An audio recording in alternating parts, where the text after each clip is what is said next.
The day I got out of prison, two men were waiting for me. One was my husband, and the other was my son. The sun was blazing, and both of their faces, one big and one small, were full of impatience. Erick asked me, after 5 years inside, "Have you learned your lesson? Do you know how to get along with people now?" The son I carried for 10 months chimed in, "Aunt Sophia, and I don't like dogs. So you're not allowed to have one anymore?" Thinking of the ridiculous reason for my imprisonment and the dog I'd raised for years that Sophia had beaten to death, I chuckled softly. Sure. Then I pulled out 2 documents.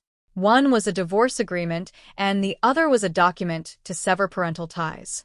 The day I was released, Erick came to pick me up himself. At the time, my face was pale and my arms hidden under long sleeves were still marked with scars left by others in prison. Yet Erick still had that same lofty, arrogant demeanor. He wore an expensive watch on his wrist and frowned as he looked at me. "Why did it take you so long?" "I've been waiting for you for half an hour." Half an hour. Something that in the past I wouldn't have even dared to imagine. I had never had such privilege, never had the luxury of him waiting for me. Back then, I was the one who would drop everything. Waiting outside his office until dark, only to be greeted by Erick saying, "Don't you have anything better to do? Do you really need to follow me around every day?"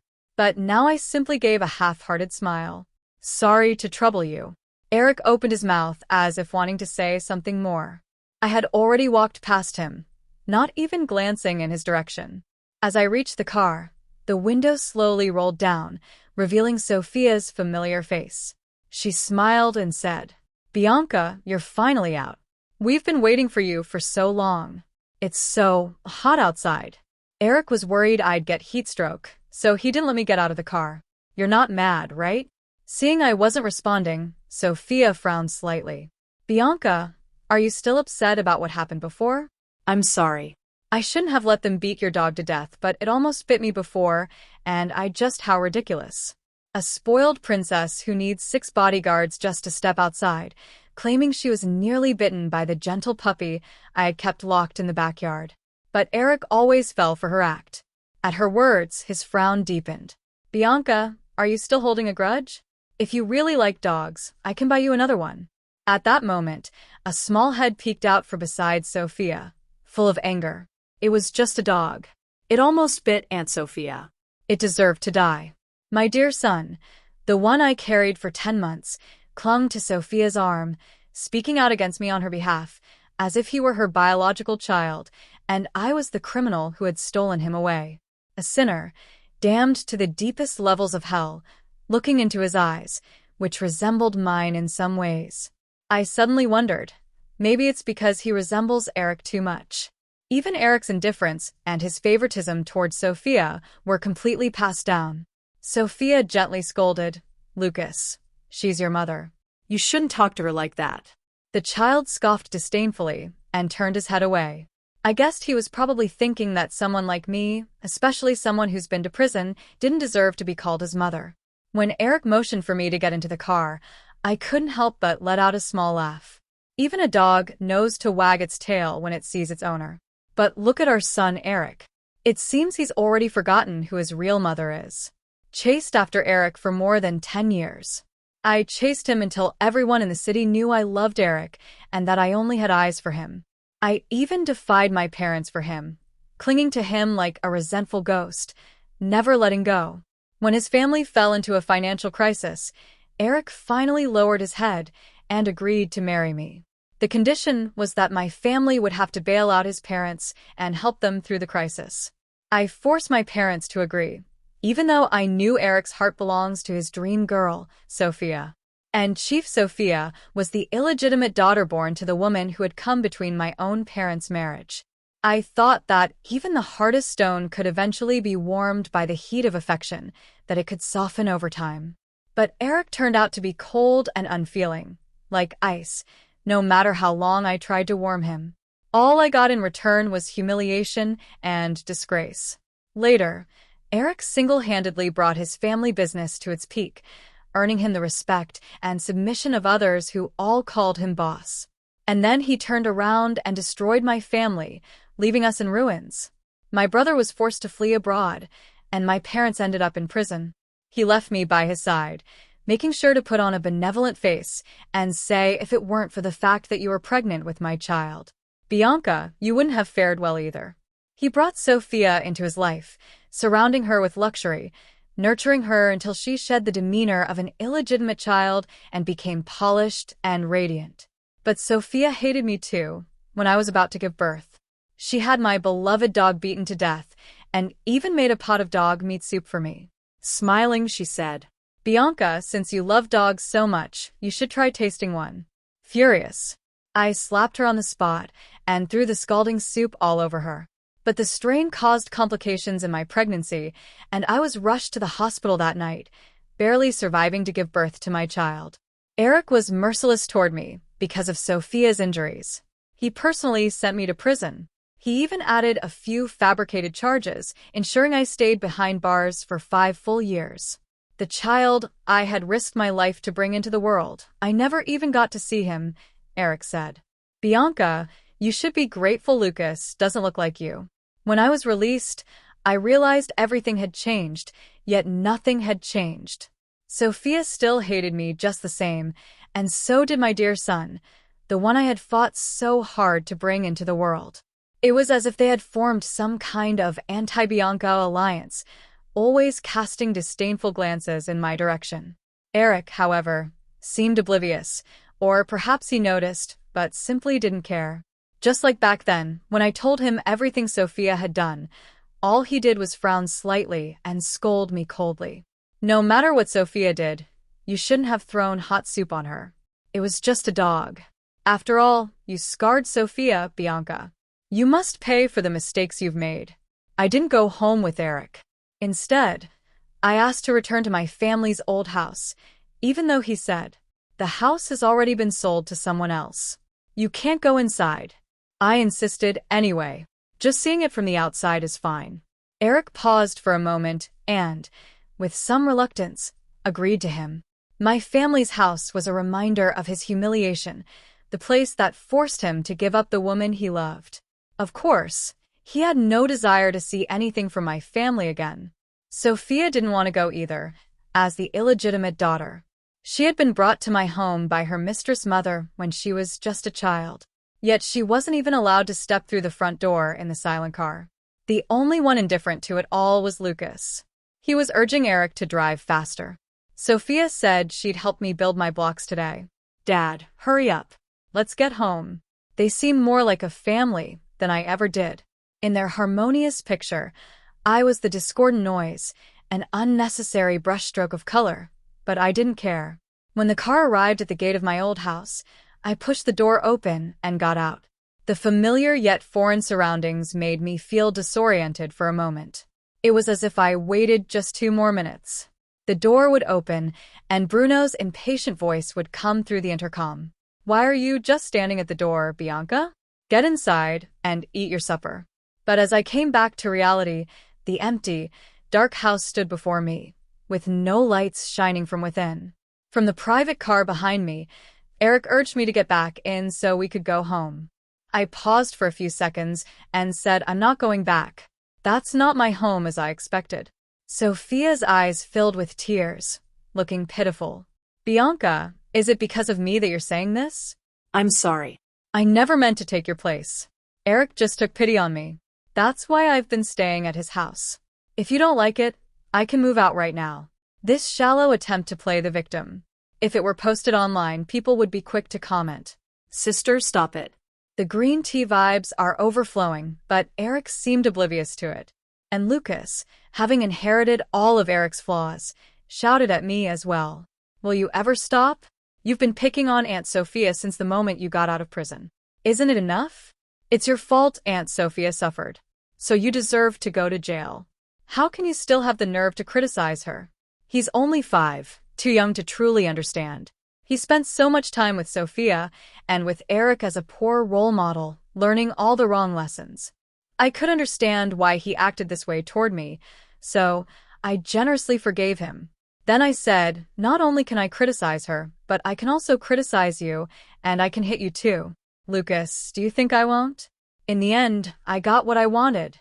I was left alone. Lucas threw a tantrum, his cries sharp and piercing, hurting everyone's ears. Even Erick thought I had lost my mind. How could you say something like that to Lucas? Bianca, you really need to calm down.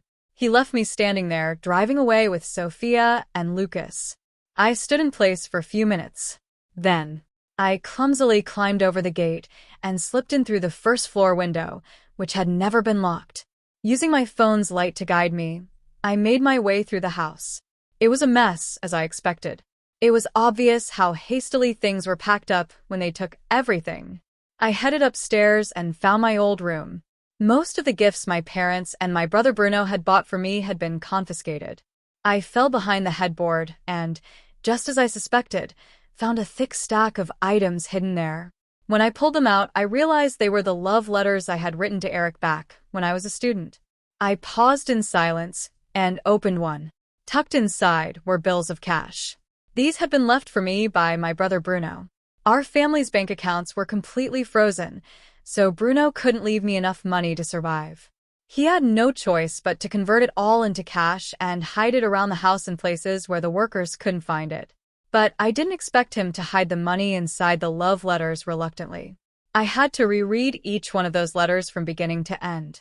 The naive feelings of a young girl, now like a boomerang, stabbing me in the heart over and over again. Even though I had given up on Erick, I still silently shed tears. In the end, I ripped everything into pieces with my own hands, as if I was wiping away all the feelings I had once had for Erick, leaving nothing behind. I wasn't foolish enough to spend the night in an abandoned house with the money Bruno left for me. I found a small hotel in the city and stayed there for the night. So when Erick called to ask why I wasn't at the house, I was momentarily stunned. You climbed in to look for me? Of course. I didn't know if he had seen the shredded love letters, but an unwelcome hope surged in my chest. Before I could say anything, Erick continued. You're coming home with me today to apologize to Lucas and Sophia. What you said yesterday was ridiculous. Bianca, you can't talk to Lucas like that.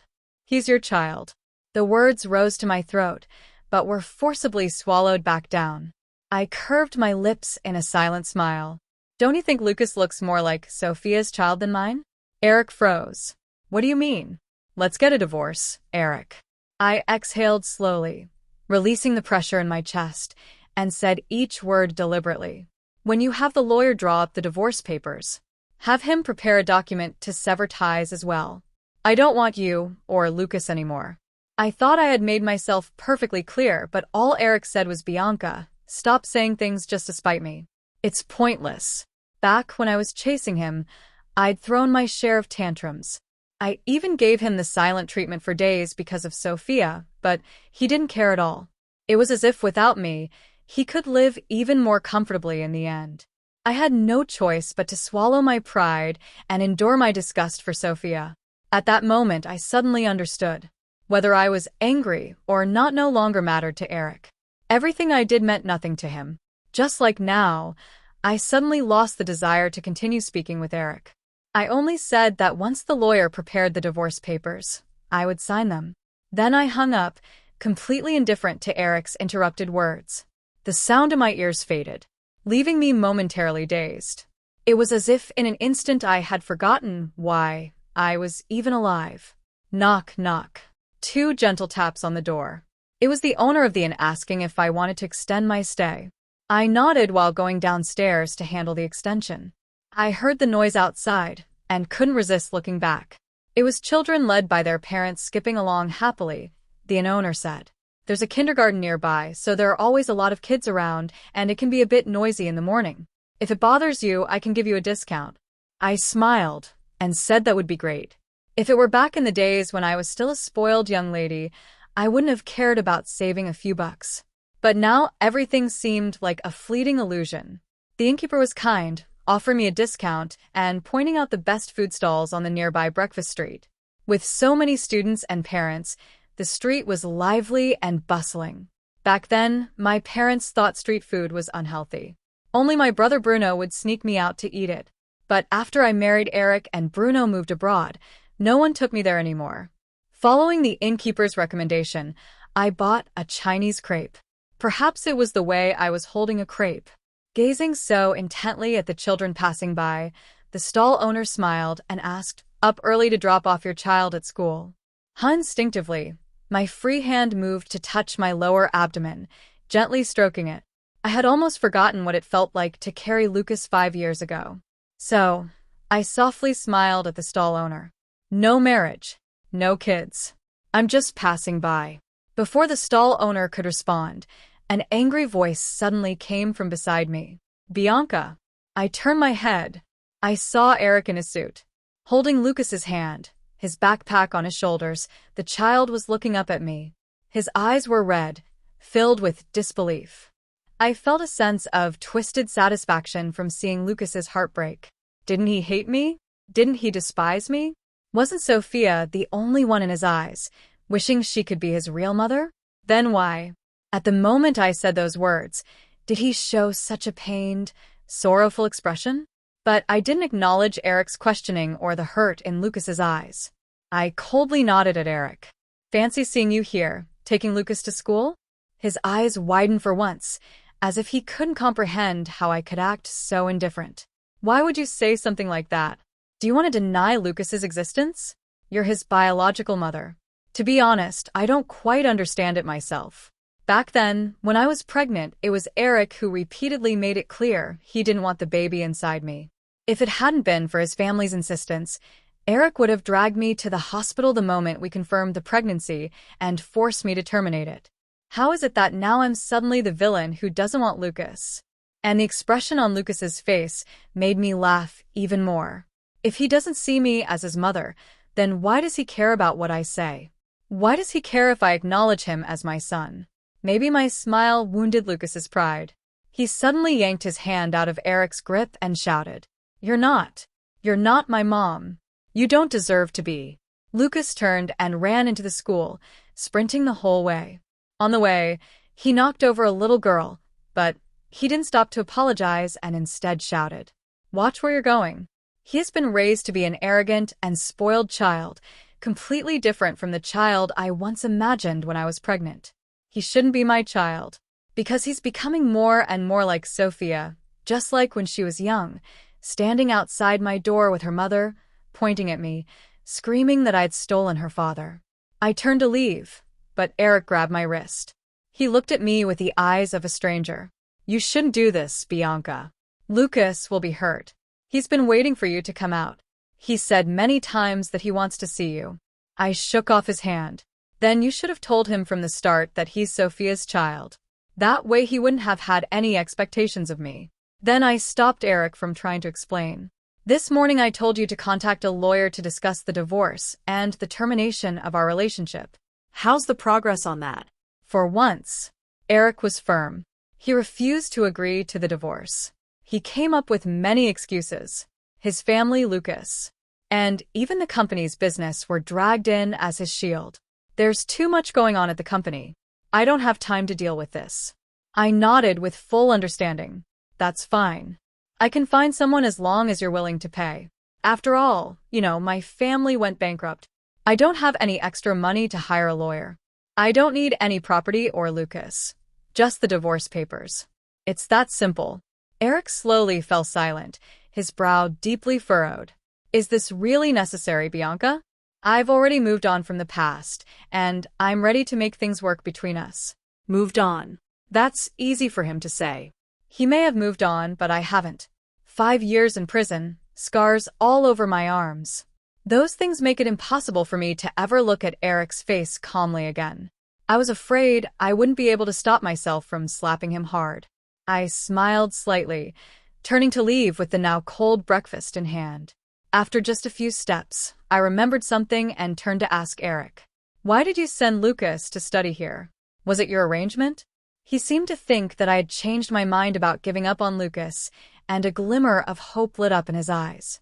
"No, it was Sophia's idea," she said. "Lucas needs to toughen up, that he shouldn't always be treated like some privileged young master." His voice trailed off as he saw the mocking look in my eyes. "Bianca, are you going to?" "No, I'm not trying to criticize Sophia. How she arranges things for Lucas is entirely up to your family." I said, "I just want to ask you this. If Lucas were really Sophia's biological child, would she send him to this ordinary school instead of one of those fancy bilingual preschools downtown that cost hundreds of thousands in tuition? The answer was obvious. She wouldn't. Because I know Sophia, and Erick knows her too. She hates me, hates everything connected to me. And she especially hates me for taking Erick away from her. How could Sophia ever genuinely care for Lucas? The living symbol of betrayal? Her pretense of caring for Lucas is nothing more than a way to disgust me. But she probably never expected that I would give up on Lucas so easily. I'm so useless. I won't fight her for the child or for the man. I'll just quietly choose to walk away from it all. The crepe I bought had gone cold, and when I took a bite, it didn't taste good at all. Suddenly, I missed the street snacks Bruno used to sneak out of school to buy for me. But unfortunately, I might never taste them again. 5 years of torment didn't just break me, it broke Erick too. It seemed like he was losing his mind. He actually forced me to see a psychiatrist. No one dislikes their own child. Bianca, you must be sick. I didn't want to go, but Erick threatened me with my parents. I've found a way to overturn your parents' case. Bianca, as long as you agree to get treatment, I'll help them get out of prison. The one who sent them to prison in the first place was Erick himself. I looked at him and asked again, really? He nodded. How ridiculous. I'm begging the person who destroyed everything. But for my parents, I agreed. The psychiatrist Erick found was quite famous in the southern part of the city. With appointments fully booked until next year, it was only because Erick pulled some strings that I managed to get an earlier appointment while I was speaking with the psychiatrist. Erick sat out in the hallway. He insisted that the door be left wide open, demanding that we be in his line of sight. The doctor chuckled and asked why I need to protect the patient's privacy. But Erick replied, she's my wife. I need to ensure her safety. If this had happened 5 years ago, hearing him acknowledge our relationship like that would have made me jump with excitement. What a shame that now I couldn't care less. So I gave a dismissive smile and added, it's fine. I'll soon be his ex-wife anyway.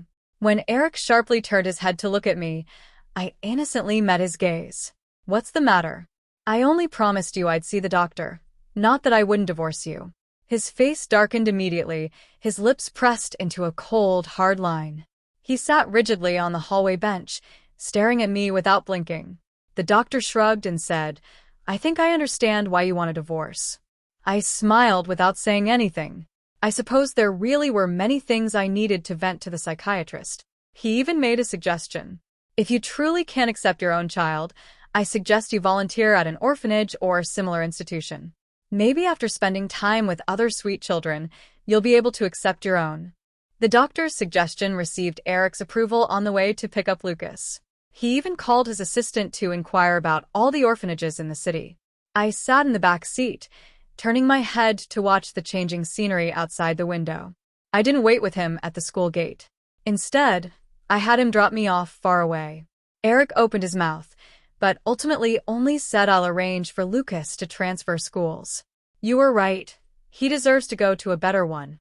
I didn't respond, nor did I pause my steps as I walked away. I didn't go to the orphanage Erick had arranged for me either. Instead, I followed the suggestion of the innkeeper and went to find a woman named Eva. In her small, cramped home, she had built a tiny orphanage, sheltering more than a dozen homeless children. The oldest was in high school, and the youngest attended a nearby kindergarten. As it turned out, the youngest was the little girl Lucas had bumped into when he was angry. Her face was round, her eyes big and bright. She was especially cute, Eva said.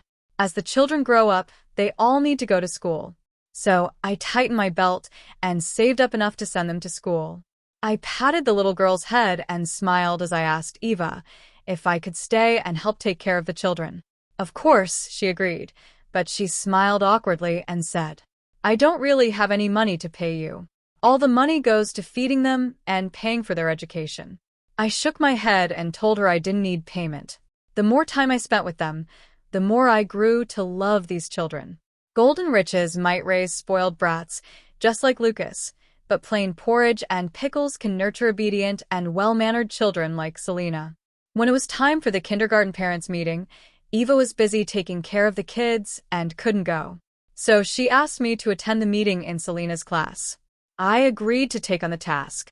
As it happened, Selena and Lucas were classmates, and their seats were very close to each other.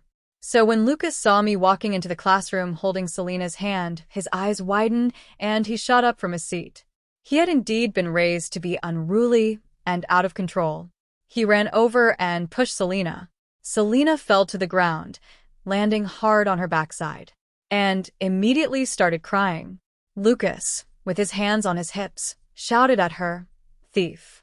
Selena, wiping her tears, stood up. "I'm not."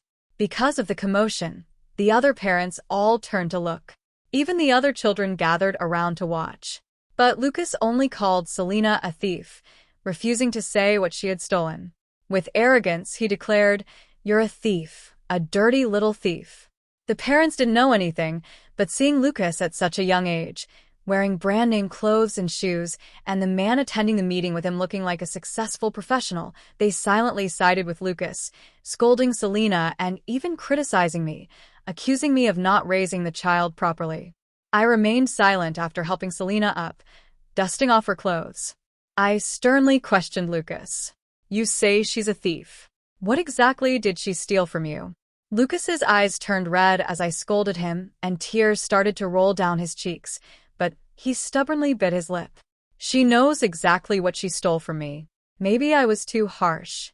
The other parent stepped forward, telling me to speak more gently to the child. Seeing Lucas in tears, some of them even spoke more harshly. "You didn't raise your own child properly, so how can you take it out on someone else's kid? I bet your kid will turn out just like you. No good." They continued to criticize, completely ignoring Selena, who was crying and denying. "No, I didn't steal anything."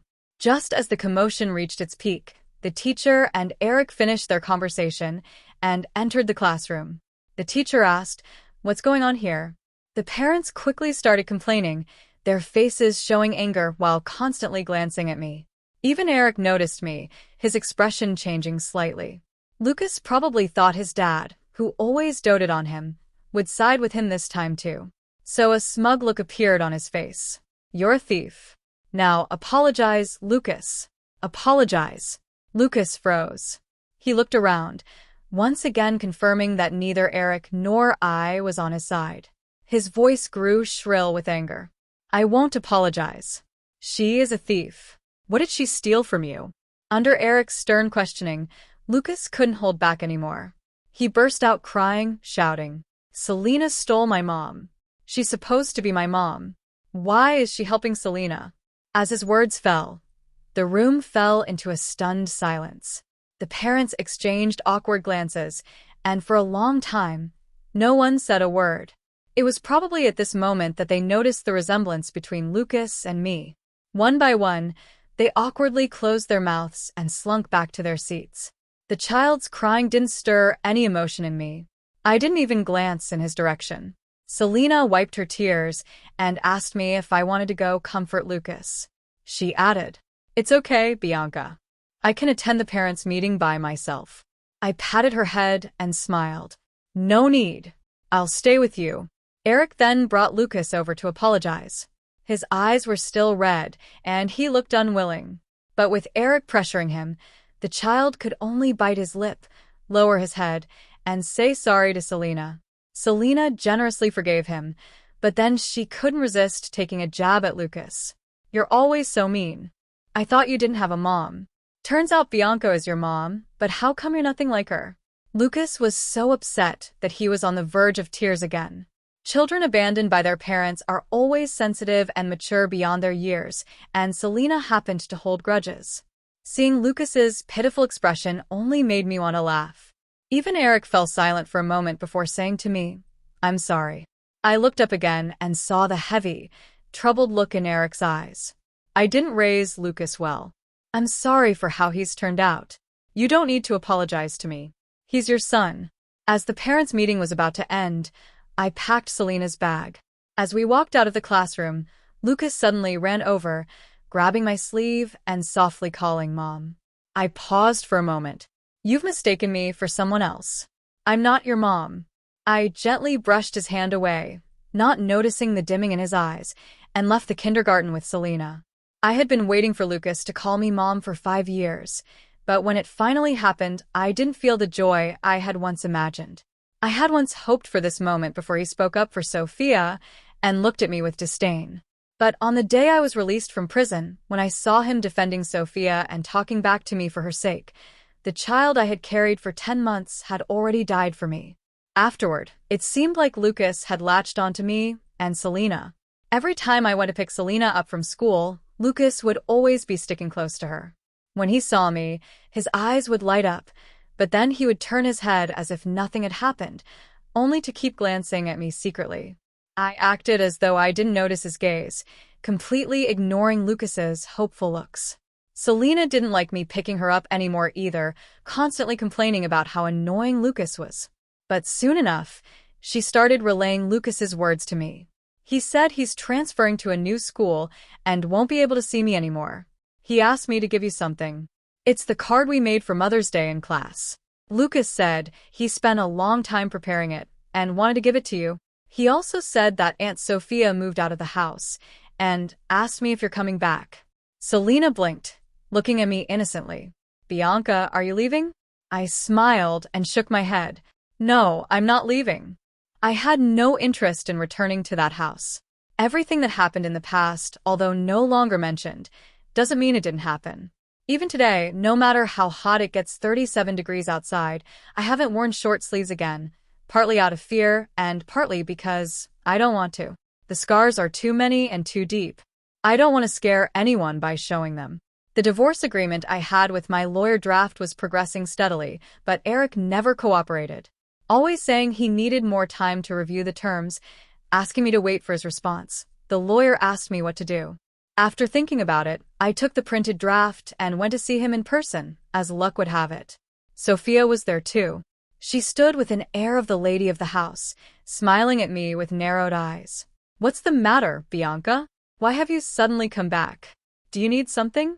A long time ago, Sophia and I had a similar confrontation, back when I first found out Erick liked her, and she turned out to be my father's illegitimate daughter, blinded by jealousy. I wanted her to leave Erick. I never expected that one moment she'd be mocking and taunting me, calling me delusional, and the next, she'd be spilling coffee all over herself, her eyes welling up with tears. I was stunned. I turned to see Erick storming in, face full of anger. Bianca, don't take your spoiled brat attitude out on Sophia. I hadn't even had time to do anything. Yet I was instantly blamed for targeting Sophia, and she got what she wanted, wrapping herself smugly in Erick's jacket, giving me a triumphant smile. When it comes to Sophia, I've always lost because Erick always favored her.